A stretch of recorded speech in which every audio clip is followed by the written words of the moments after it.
बहुत बहुत स्वागत है आप सभी का न्यूज इंडिया में। और अभी तक आपने इस वीडियो को लाइक नहीं किया तो लाइक कर लीजिए, और चैनल पर नए हैं तो चैनल को सब्सक्राइब कर लीजिए, साथ में बेल आइकन भी प्रेस कर लीजिए और वीडियो को ज्यादा से ज्यादा शेयर कीजिए। और आप किस राज्य शहर से न्यूज को देख रहे हैं कमेंट में जरूर लिखें। तो चलिए बढ़ते हैं खबरों की ओर। जी हां, आपको बता दें कि हिमाचल प्रदेश विधानसभा चुनाव में बीजेपी का ताना बाना मानो पूरी तरह ध्वस्त हो गया है। इस अनुशासित कही जाने वाली पार्टी में फैली बगावत सबको हैरान करने वाली है। कोई ऐसा जिला नहीं है जहां पार्टी नेताओं में असंतोष ना हो। करीब 14 नेताओं ने नामांकन दाखिल कर खुली बगावत कर दी। इनमें कई ऐसे भी नेता हैं जो आरएसएस से लंबे समय से जुड़े हुए हैं। कहा जा रहा है कि इसका खामियाजा अभी से लेकर 2024 और 2027 तक भी बीजेपी को भुगतना पड़ सकता है। जी हां, आपको बता दें कि कश्मीर मुद्दे के लिए पहले प्रधानमंत्री जवाहरलाल नेहरू को जिम्मेदार ठहराने संबंधी केंद्र कानून मंत्री किरण रिजिजू के लेख पर कांग्रेस ने पलटवार किया है। कांग्रेस ने कहा कि सत्तारूढ़ दल के नेताओं को समकालीन इतिहास के बारे में कोई जानकारी नहीं है और इन्हें नेहरू या किसी अन्य प्रधानमंत्री को दोषी ठहराने के बजाय इस बात का हिसाब देना चाहिए कि उनके शासन में क्या हुआ है। कांग्रेस महासचिव जयराम रमेश ने एक लेख साझा करते हुए कहा कि किरण रिजिजू और उनके जैसे पद्म इतिहासकारों और झूठ के व्यापारों को इसे पढ़ना चाहिए। वहीं पार्टी प्रवक्ता पवन खेड़ा ने भाजपा नेताओं की खिल्ली उड़ाते हुए कहा कि व्हाट्सएप नर्सरी के इन छात्राओं को इतिहास की कक्षाओं में फिर जाने की जरूरत है। उन्होंने कहा वो जो कुछ कह रहे हैं वो सब सच है, तो कैसे मनमोहन सिंह के काल में लक्ष्य बनाकर हत्याएं रुक गई और आज की लोकतंत्र प्रक्रिया में 75% लोगों ने हिस्सेदारी की। इसका जवाब पाकर हमें खुशी मिलेगी। जी हां, आपको बता दें कि कांग्रेस पार्टी के राष्ट्रीय अध्यक्ष का चुनाव खत्म होते ही पार्टी के वरिष्ठ नेता मनीष तिवारी के तेवर भी बदल गए हैं। आज वो तेलंगाना में राहुल गांधी के भारत जोड़ो यात्रा में शामिल हुए हैं। आपको बता दें कि कांग्रेस में संगठनात्मक चुनाव की मांग करने वालों में मनीष तिवारी भी शामिल थे। उन्होंने मल्लिका अर्जुन खड़गे के नामांकन पत्र पर बतौर प्रस्तावक हस्ताक्षर भी किए थे। इसके बाद ही इस बात के कयास लगाए जा रहे थे कि नया अध्यक्ष मिलते ही कांग्रेस की कथित जीत इसकी नाराजगी दूर हो चुकी है। आपको बता दें कि 7 नवंबर को महाराष्ट्र में प्रवेश करने से पहले यात्रा तेलंगाना की 9 लोकसभा और 19 विधानसभा क्षेत्रों से गुजरते हुए कुल 375 किलोमीटर की दूरी तय करेगी। 4 नवंबर को यात्रा एक दिन का विराम लेगी।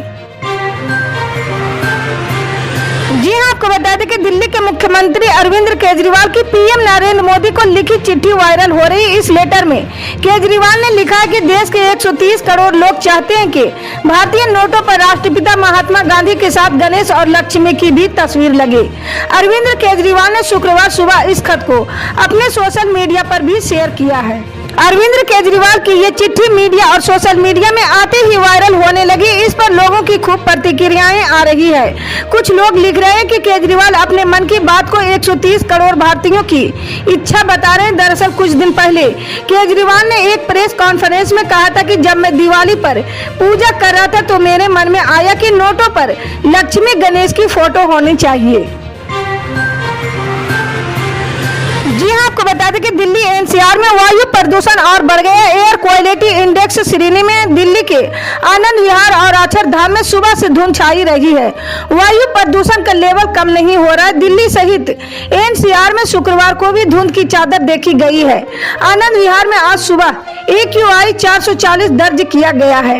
नोएडा सेक्टर 62 में 367 और वहीं गुरुग्राम सेक्टर 51 में 356 AQI दर्ज किया गया है। इससे यहाँ अंदाजा लगाया जा सकता है कि प्रदूषण कितने खराब स्तर तक पहुँच गया है। जी हां, आपको बता दें कि जम्मू कश्मीर के किश्तवाड़ जिले में उस वक्त 23 परिवारों की सिर से छत हट गया जब आग लगने की वजह से उनके आशियाने पूरी तरह से जलकर खाक हो गए हैं। दरअसल किश्तवाड़ जिले में भीषण आग लगने से 15 मकान जलकर खाक हो गए हैं। अधिकारियों ने शुक्रवार को ये जानकारी दी है। उन्होंने बताया कि जिले के पदार तहसील के छदंगाधारी क्षेत्र में बृहस्पतिवार और शुक्रवार की दरमियानी रात को आग लगी थी। यह आग इतनी भयंकर थी कि देखते ही देखते 15 घरों को अपने चपेट में ले लिया था और ये मकान पूरी तरह जलकर खाक हो गए थे। राहत की बात ये रही कि इस आग में किसी के हताहत होने की कोई खबर नहीं है। पद्धार के एसडीएम डॉक्टर श्री कुमार शर्मा ने इस बात की पुष्टि की है।